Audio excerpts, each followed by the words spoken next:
Et bonjour à toutes et à tous, bienvenue dans la suite de notre lecture du livre de Don Miguel Ruiz, Au-delà de la peur.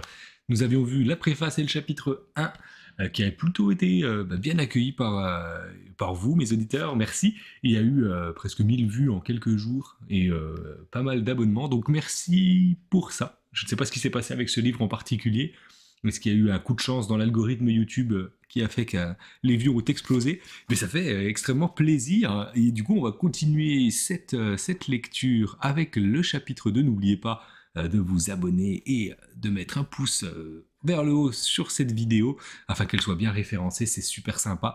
Merci. C'est parti sans plus tarder. La vision de Teotihuacan. Toujours du mal à prononcer ce mot. On est parti.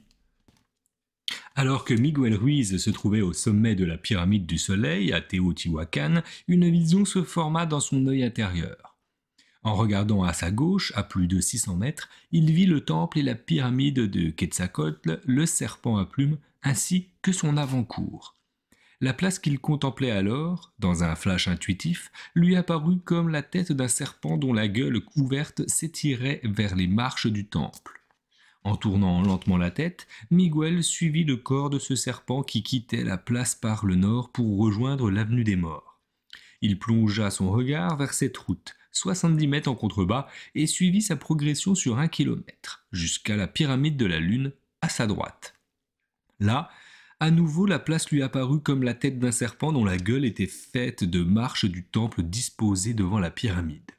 Plongé dans sa vision, Miguel se souvint soudain d'un rêve qu'il avait fait une première fois dans l'enfance, puis d'autres fois en grandissant. Dans son rêve, il se sentait toujours happé par la gueule d'un immense serpent à 2 têtes. Celui-ci l'avalait tout entier. Au-delà de sa tête féroce, le corps du serpent débouchait sur un tunnel rempli de démons.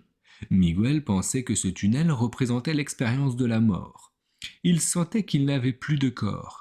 Il n'était plus qu'une conscience. Plus il s'enfonçait dans ce tunnel, plus ses peurs disparaissaient. À leur place apparaissait un sentiment de paix. Miguel avait fait ce rêve de nombreuses fois. Chaque fois qu'il se reproduisait, Miguel s'aventurait plus loin dans le tunnel avant de se réveiller.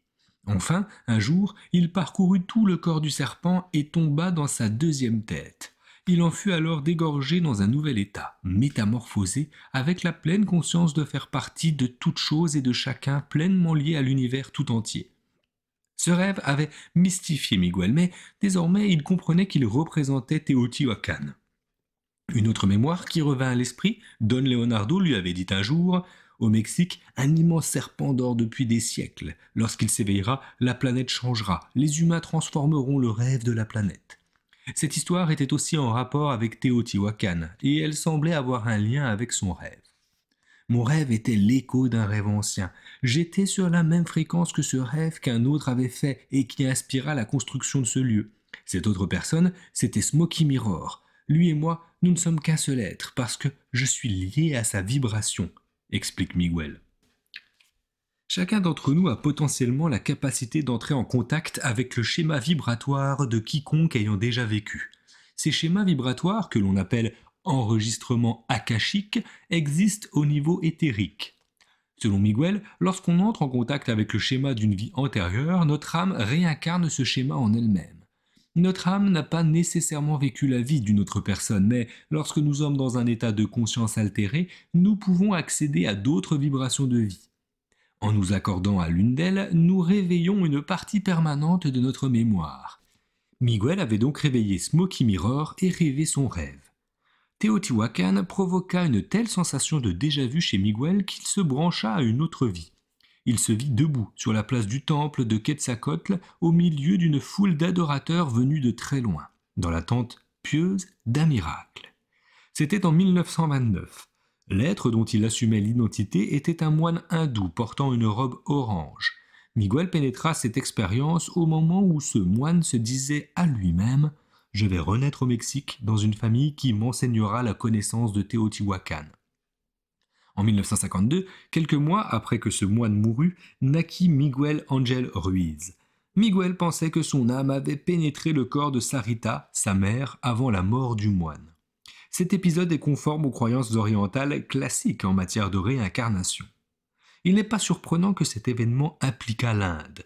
Dans cette vie-ci, on pourrait facilement prendre Miguel pour un Indien d'Asie. C'est un homme de petite taille, aux cheveux noirs et ondulés.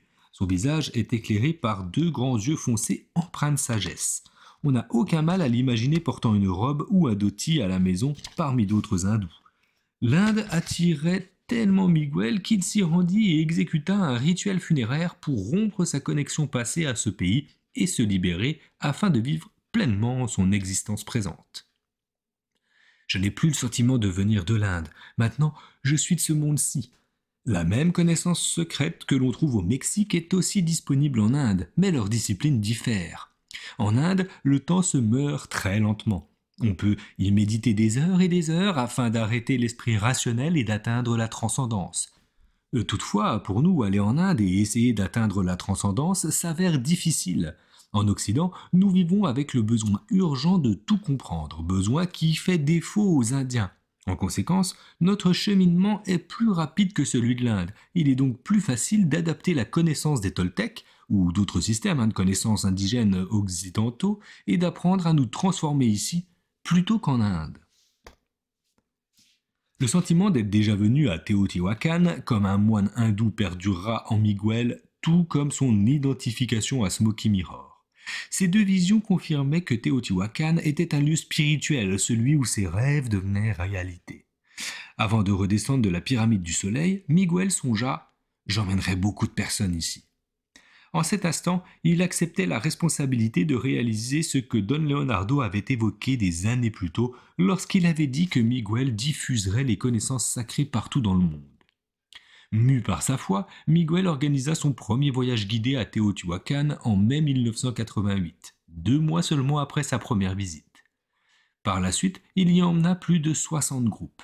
Chacune de ces visites renforça le processus rituel qu'il avait spontanément retrouvé grâce à sa vision du but originel majestueux de Teotihuacan. Le site de Teotihuacan est un lieu immense et mystérieux qui a été créé au centre de recherche et de spéculation durant de nombreuses années. Il est situé dans les plateaux élevés du Mexique central, à 56 km au nord-est de la ville de Mexico. L'ensemble des pyramides et des temples sont disposés le long d'une voie large et parfaitement droite appelée l'avenue des morts. Les archéologues s'accordent sur un calendrier d'occupation successive de Teotihuacan qui s'étend d'environ 1500 avant Jésus-Christ jusqu'à l'an 750 approximativement, époque à laquelle cette zone fut mystérieusement abandonnée. De l'an 200 à l'an 600, durant les phases Tzacuali, Tlamimilolpa, Xolalpan et Métépec, que l'histoire de l'art du Mexique définit comme la période classique, Teotihuacan fut la cité la plus influente de tout le Mexique. Les prêtres et les guerriers spirituels, tant hommes que femmes, étaient les seuls habitants de la cité. Une population importante vivait dans l'enceinte de la cité ainsi que dans les villages des alentours, aux confins de l'espace sacré que formait la cité. 7 villages situés dans la banlieue du site sont désormais les vestiges vivants de ce que fut autrefois un centre urbain très actif. Aujourd'hui, le site est connu pour ses pyramides, ses temples, ses peintures murales, ses objets en terre, ainsi que quelques sculptures religieuses en pierre. Dans son ouvrage Great Sculpture in Ancient Mexico, Ignacio Bernal dit ceci. Il existe peu de civilisations dans lesquelles la religion a influencé l'art de façon aussi totale que dans celle du Mexique ancien. Bien que la religion soit toujours une importante source d'inspiration esthétique, dans le cas présent, elle eut un incroyable effet de stimulation sur l'imagination collective, fournissant d'innombrables significations ésotériques qui ne furent pas seulement exprimées dans l'art, mais incarnées dans les objets les plus ordinaires de la vie quotidienne, transformant le monde réel par le biais de connexions symboliques n'ayant pas de contrepartie dans la réalité. Bernal a dirigé la restauration de Teotihuacan de 1962 à 1964, puis fut directeur du Musée national d'anthropologie de Mexico durant près de 30 ans. Il parle de Teotihuacan comme de la cité classique par excellence et sans doute la plus grande capitale de l'Amérique antique, et il dit que Teotihuacan était profondément enraciné dans son époque de sécurité impériale et dans ses préoccupations de planification rigoureuse, et qu'elle conserve un air d'austérité. L'étude de l'archéologie se soucie principalement de la reconstitution des couches successives de civilisations sur un site donné à partir de changements de style de ces objets. Les archéologues cherchent à comprendre pourquoi et comment un peuple donné s'est installé dans tel lieu et comment il y vivait. Ils déduisent les croyances et les coutumes des habitants d'autrefois à partir des objets qu'ils trouvent sur tel site.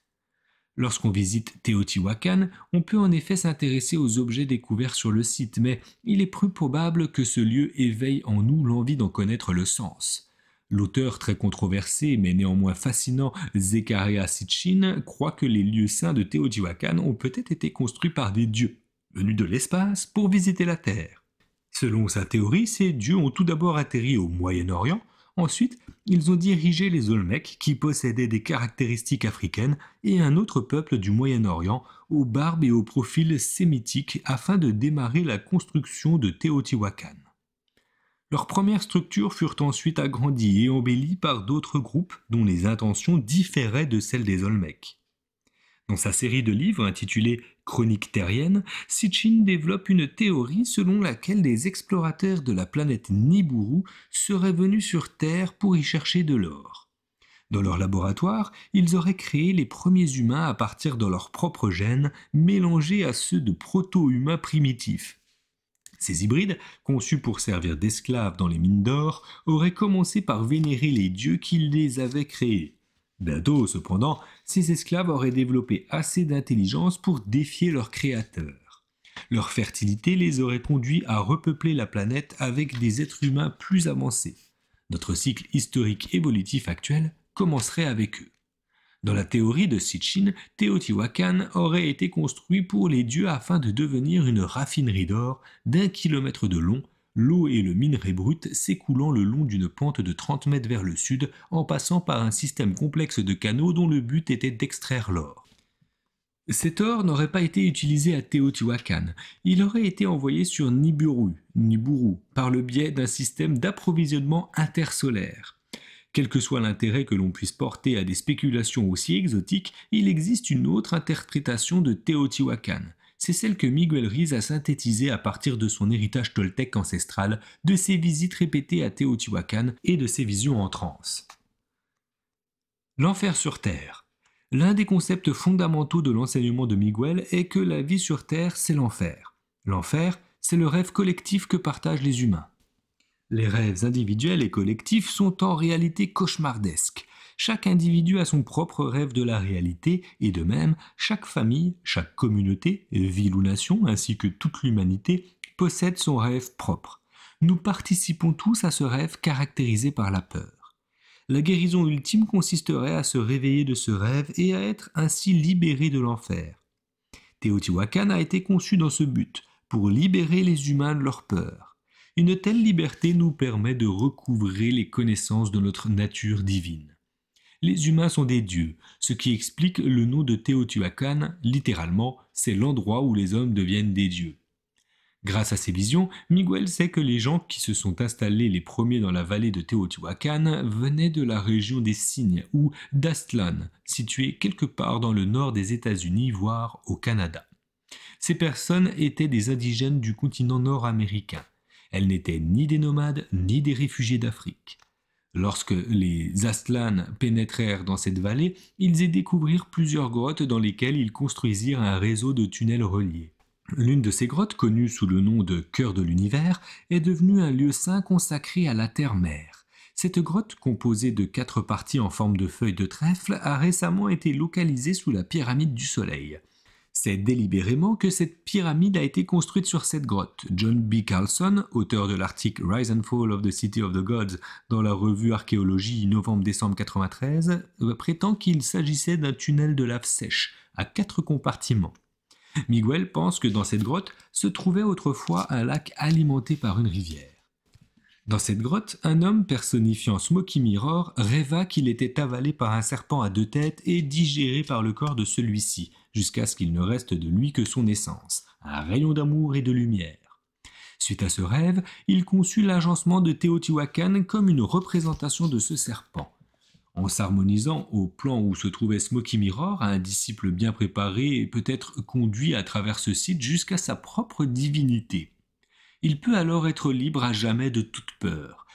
Le but premier de Teotihuacan était de changer le cauchemar de tous ceux qui survivaient à l'initiation en un rêve de liberté grâce à tout un rituel. Lorsque Miguel pénétra dans la conscience évoluée de Smoky Mirror, en rêve, il y acquit le pouvoir d'interpréter Teotihuacan et de revitaliser la cérémonie de passage spirituel qui s'y déroulait sous la conduite des premiers prêtres. L'intention de Miguel est la même que celle de Smoky Mirror: diffuser la connaissance qui permet à un guerrier spirituel de suivre l'avenue des morts, de l'enfer jusqu'à la liberté. Smoky Mirror vécut bien avant la décadence qui finit par détruire Teotihuacan. Durant les derniers temps, il s'y déroula des sacrifices humains et l'on utilisait des hallucinogènes pour atteindre des états de conscience élevés, alors qu'aux premières époques de pureté dans lesquelles Miguel a puisé ses connaissances au cours de ses visions, aucun de ces rites n'était pratiqué. Lors de sa première visite à Teotihuacan, encore sous l'effet de ses visions, Miguel s'est rendu à la pyramide de la Lune où se manifeste l'esprit de Smoky Mirror. Sur l'emplacement de la Lune, il a senti l'énergie de Smoky Mirror et il a identifié ce lieu comme étant celui où l'âme sort enfin de la seconde tête du serpent, totalement transformée. Les visions qu'eut Miguel en 1988 marquèrent la fin de son premier cycle de travail comme guérisseur et instructeur nagual. Elles provoquèrent un nouveau niveau de synthèse dans sa compréhension chamanique. Il avait absorbé des éléments de la tradition nagual grâce à Don Leonardo. Il avait appris l'amour inconditionnel de Sarita, mais il avait également acquis une profonde connaissance des anciens systèmes de croyances grâce à ses transes. Plus tard, il s'identifia complètement au rêve de Smoky Mirror. Toutefois, la vision de Miguel diffère de toutes celles qui lui ont été enseignées ou qu'il a perçues en transe. Il a transformé tout ce qu'il a perçu. La vision du monde qu'il enseigne est une sorte de magie physique. Eh bien, nous allons nous arrêter là. Ce sera une courte vidéo. Le chapitre 3 est très long, ça ferait une vidéo beaucoup trop longue. Donc, on va s'arrêter là sur ce chapitre 2. J'espère qu'il vous aura plu. En tout cas, n'hésitez pas à me faire un retour dans les commentaires. Et puis, je vous dis à la semaine prochaine pour le chapitre 3 qui sera un peu plus conséquent que celui-ci. Je vous dis bonne journée, belle soirée ou belle nuit si tel est le cas. À très vite.